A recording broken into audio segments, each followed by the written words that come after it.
Students protest as gunmen kidnap 17 Lafayette University students in Nassarawa. 3 terrorists killed as troops fell attack in Zamfara. Ogun State government places 15 million naira bounty on killers of finance director. On the foreign scene, Canada hikes proof of funds for Nigerians orders by 100%. Hello and welcome to Trust News Update. I am Abdurrahman Omar. Thanks for joining.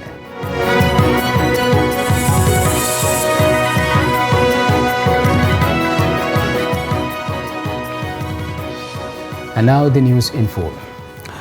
Gunmen suspected to be kidnappers have invaded a students' lodge at the Federal University of Lafayette, kidnapping no fewer than 17 students. Reports say there had been an uneasy calm in Lafayette, the Nassarawa state capital, following protests by students of the school. The incident, which occurred at about 11 p.m. on Wednesday, had only 2 students escape from the lodge when the suspected kidnappers invaded the area. Meanwhile, the students of the university have taken to the streets in the state to protest the invasion and frequent robbery cases in the school and are appealing to the management of the institution and security agencies to address the situation. Students were seen carrying placards with different inscriptions and demanding for the unconditional release of their colleagues. When contacted, the public relations officer of the university, Abubakar Ibrahim, who confirmed the incident, explained that the total number of students abducted were yet to be ascertained.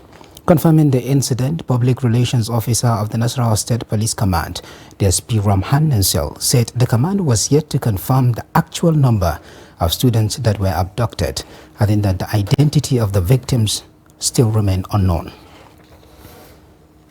In another development, the troops of Joint Task Force Northwest Operation Hadarin Daji OPHD have thwarted a terrorist attack on Danjibga village of Safi local government area and averted farm produce destruction in Faru village of Maradul local government area, all in Zamfara state. During the encounters, 3 terrorists were neutralized and 3 AK-47 rifles, 3 magazines ammunition and 2 motorcycles were recovered. In a statement, the spokesperson of Operation Hadarin Daji, Captain Yahya Ibrahim, said on the 7th of December, the joint troops of Operation Hadarin Daji fell a terrorist attack on Njibka village in Safi local government area of Zamfara state, following a serious firefighting that left 2 of the terrorists neutralized while others escaped with gunshot wounds. In the meantime, the Vice President Kashim Shettima has assured that federal government will probe the aerial bombing by the Nigerian army that occurred at Tudimbiri village in the Gabi local government area of Kaduna state and punish anyone found culpable. He also pledged that the victims of the incident will be supported by the federal government. The Vice President gave the assurance when he visited the victims of the attack at the Barodiko Teaching Hospital in Kaduna state. Report. Shortly after arriving Kaduna, the Vice President and his entourage visited the victims of the drone attack at Tudimbiri who are receiving treatment at the Barodiko Teaching Hospital.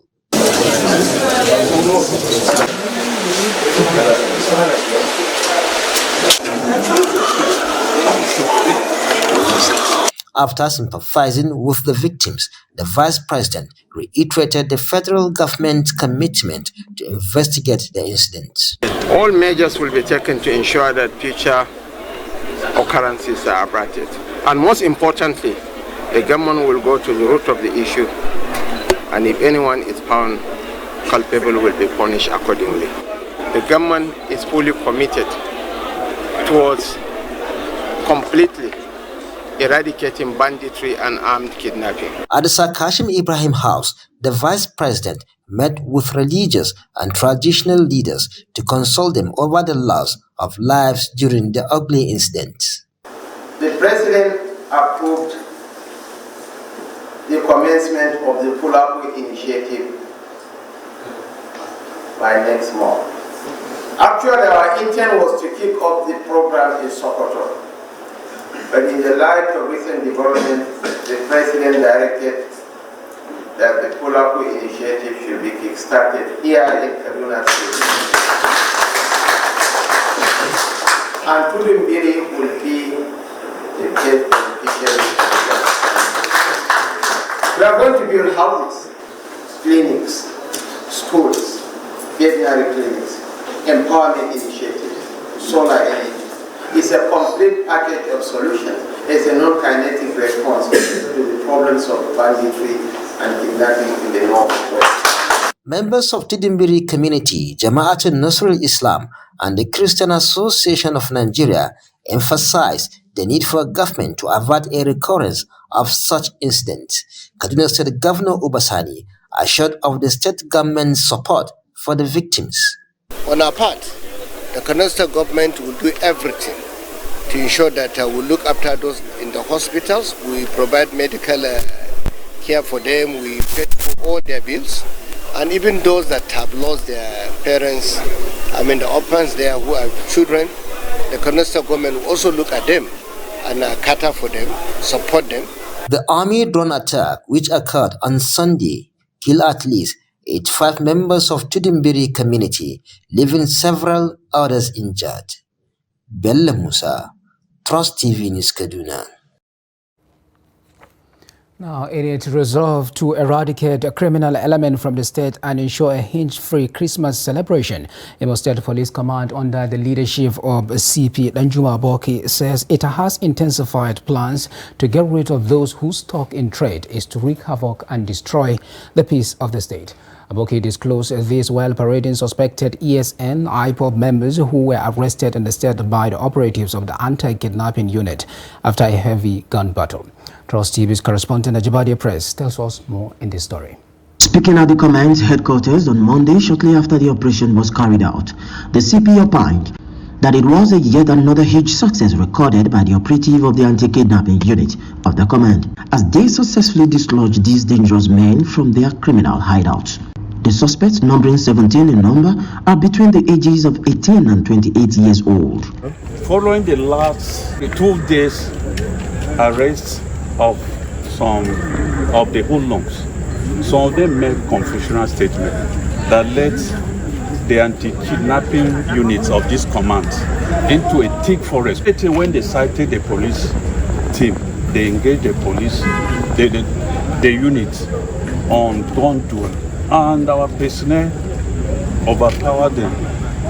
And it led to the arrest of 17 hoodlums, and they recovered arms.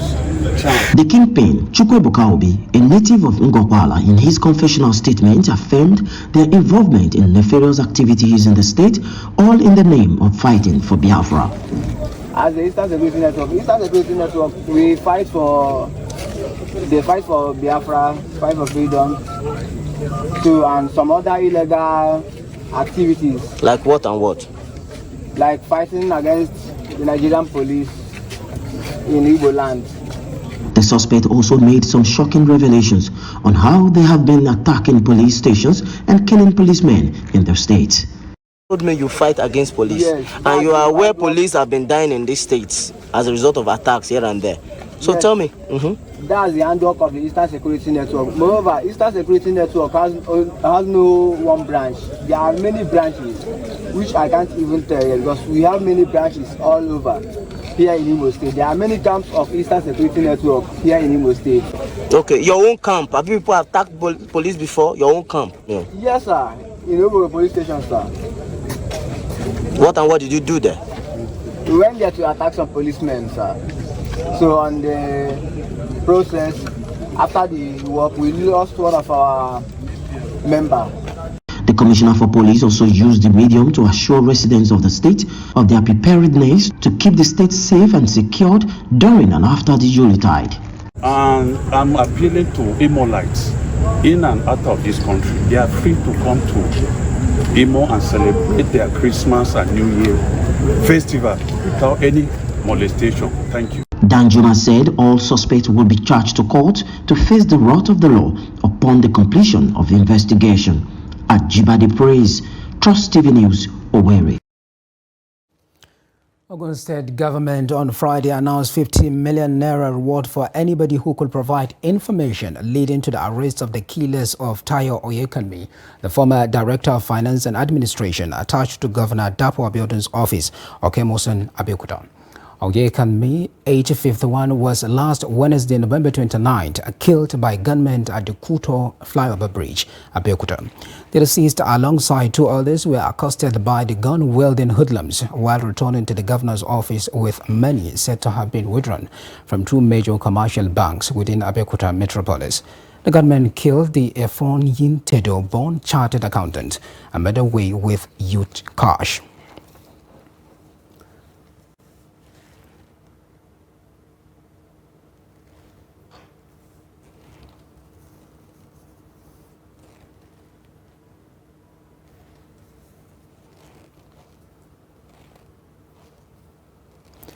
Now, away from that, a section of the pedestrian bridge at the Alapere Estate K2 area of Lagos collapsed following a collision involving a truck. The incident occurred around midnight on Thursday when the truck collided with the bridge. Two persons were reportedly injured during the accident. The Lagos State Traffic Management Authority last month confirmed the incident, stating that the truck, loaded with metal and exceeding the height restriction, got stuck under the bridge, leading to its collapse. Debris from the accident caused traffic gridlock along the K2 Alapere axis towards Bega. A video by the Lagos State Senior Special Assistant to the Governor on New Media, Jibril Gawat, showed emergency responders swiftly clearing the debris to restore the traffic flow.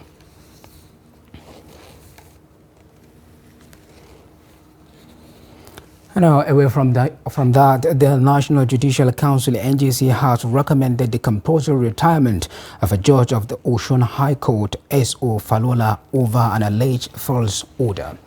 The NJC also set up 11 panels to investigate 51 petitions against older judges over various acts of misconduct in the discharge of their judicial duties. The Director of Information at the NJC, Soji Oye, who disclosed this, said the action is part of the decision reached at the 104th meeting of the NJC, presided over by the Chief Justice of Nigeria, Justice Olukayode Ariwola, in Abuja. He said the council invoked its constitutional powers and placed the judge on indefinite suspension from duties, pending the time Governor Ademola Adeleke will give effect to its recommendation. The NJC indicated that Justice Falola granted a garnishee order against Polaris Bank for the sum of 283,174,000 in a questionable and strange manner. The compulsory retirement recommendation was made sequel to the findings of an investigation committee in a petition written against the judge by one Dapo Kwalapo Olowo and Polaris Bank. Justice Falola was also found wanting for attaching the account of the garnishee with another garnishee and not the account of the judgment debtor, who had the legal obligation to pay the supposed judgment sum.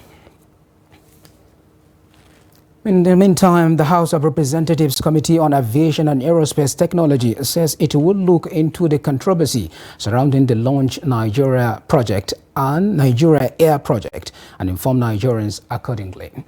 Chairman of the committee, Honorable Abiodun Akilade, settled these in his remarks on Thursday during the inaugural meeting of the committee in Abuja. Report. This is the inaugural meeting of the Committee on Aviation and Aerospace Technology. Aside from looking into the controversy surrounding the Launch Nigeria Air project, the committee says it is also committed to address air crashes as well as other safety abnormalities in the country's airports. The committee is highly concerned and worried at the recent various air crashes in Nigeria. We, with the support of airline operators of Nigeria, the regulatory authorities, organize an high-tech stakeholders town hall meeting to look into the causes of the air crashes and other safety abnormalities at our various airports. Our air must be safe for all. I repeat, our air must be safe for all to fly. In another development, the House Committee on FCT Area Council and Auxiliaries Matter says the committee shall pay attention to all sectors under its mandate, particularly agriculture, cultural festivals, resettlement schemes, satellite town development as it concerns the indigenous and residents of the FCT. Chieftaincy development in the area councils, improved revenue drive, inter-house sports in schools to identify and develop talents as well as education, and health development. In all, as a committee, we shall take our oversight functions seriously to improve service delivery. In a related development, the member representing Hamak Buhari Federal Constituency, Joshua Ubika, has appealed to President Tinubu for the creation of a Special Security Intervention Fund for the complete overhaul of FCT security architecture. He also suggested that more work should be done in the area of intelligence gathering, stressing that the blind spots like surrounding bushes should be periodically raided, while uncompleted buildings should be adequately evacuated or policed. Nightclubs should be given a standard operational procedure. They should be required to install necessary electronic security surveillance gadgets in and around their places of business, as well as cater for the patrol by the security operatives with light arms, like the Civil Defense Corps.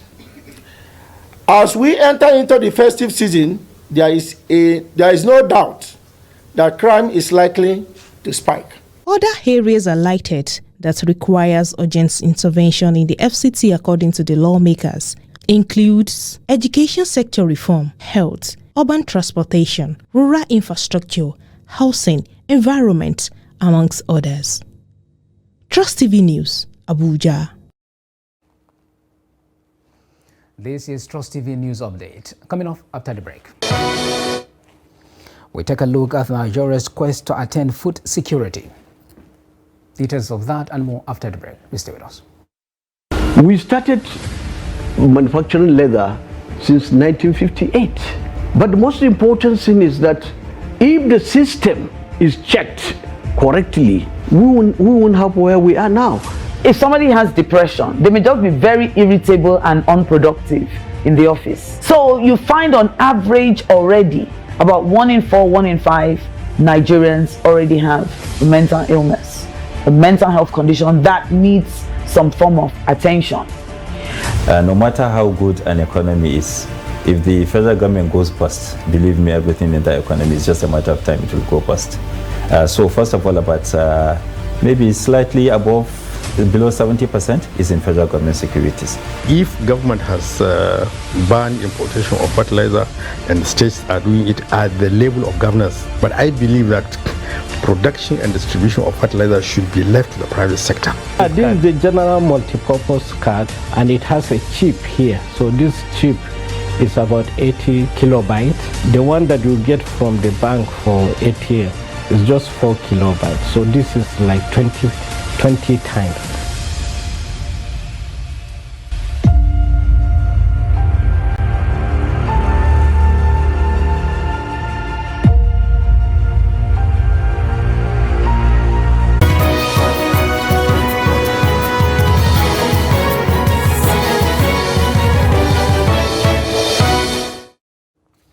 Welcome back. If you are just joining us, this is the news update on Trust TV, and here is a recap of some of our top stories.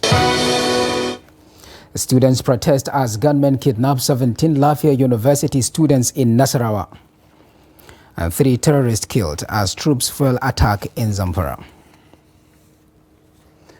Now, the federal government has announced plans to shut down public buildings that do not comply with the minimum standards of accessibility for persons with disabilities from January 17, 2024.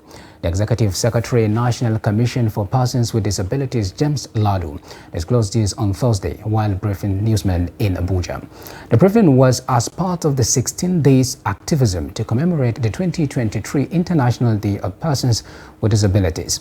Ladu said the Commission will swing into action immediately after the expiration of the 5-year ultimatum given to organizations by the federal government, which is expected to elapse on January 16, 2024. In another development, the Food and Agriculture Organization says 26.5 million Nigerians face food crisis as poverty surges in the country. There have been many households unable to make ends meet and due to the current economic climate, which has seen record-breaking food inflation. In this report, a Trust TV correspondent in Kano, Idris Jibrin, takes a look at Nigeria's quest to attain food security. The report. With Nigeria already battling endemic poverty and hunger, the Food and Agriculture Organization say an estimated 25 million Nigerians are currently food unsecured. The figure is expected to rise to 26.5 million in the coming year. Poverty and climate change, persistent violence in Nigeria's northeast, armed banditry and kidnapping in the northwest are believed to be the major contributory factors to Nigeria's food insecurity. Food security is a core issue in development of people in Nigeria, not only in Nigeria, but the world over. So Kano State government is really trying to partner, like I said, with different stakeholders, especially donor agencies, in ensuring that food is made available to the people of the state. You know, Kano State is the highest state with the highest population in Nigeria. We are talking about 20 million people. And God so kind, Kano State is blessed that 75% of this population are actively engaged in agricultural value chain. This is Dawanau Grain Market in Kano. It is one of the largest grain markets in Africa. As truck loads of food items are transported from this market to different parts of the world. But despite the availability of the grains and other food items, Nigerians are compelled to buy food at exorbitant prices. Maize is now sold at 43,000 naira per bag, which is very difficult for the poor man to afford. According to this expert, who recently met in Kano to brainstorm on the challenges and possible solutions, achieving food security in Nigeria requires investment in sustainable agricultural prices, supporting smallholder farmers in rural farming communities, as well as encouraging dry land agriculture, among other interventions. An agricultural development project in which is now focusing on production, especially climate resilient crop and especially nutrition sensitive crops. We expect that the farmers will have improved incomes. There will be improved food security, both for the farming families as well as the country. We expect there will be improvement in nutritional values at the household level. We also expect that there will be climate resilient production, especially in this northern environment where we are facing a lot of climate hazards. President Tinubu recently declared a state of emergency on the nation's food crisis, but for most Nigerians, the declaration has done little to change the trajectory of food insecurity as millions remain at risk of hunger. Now, away from Nigeria, the Canadian government has raised its cost of living financial requirement for study permit applicants, basically for international students, to $20,000 from $10,000 starting from January 1st, 2024. This was made known by the country's Minister of Immigration, Refugees and Citizenship, Mark Miller, in a statement on Friday. According to him, from 2024, a single applicant will need to show they have $20,635, representing 75% of legal, in addition to the first year of tuition and travel costs. Adding that this change will apply to new study permit applications received on or after January 1st, 2024.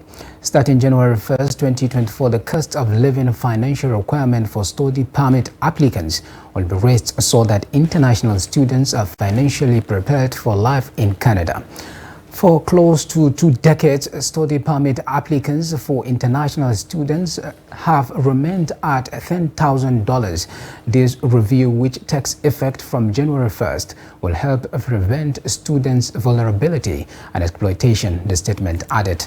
This development further says it is coming a few days after the United Kingdom introduced a new set of rules that will make it more difficult for Nigerians and other applicants to obtain a visa.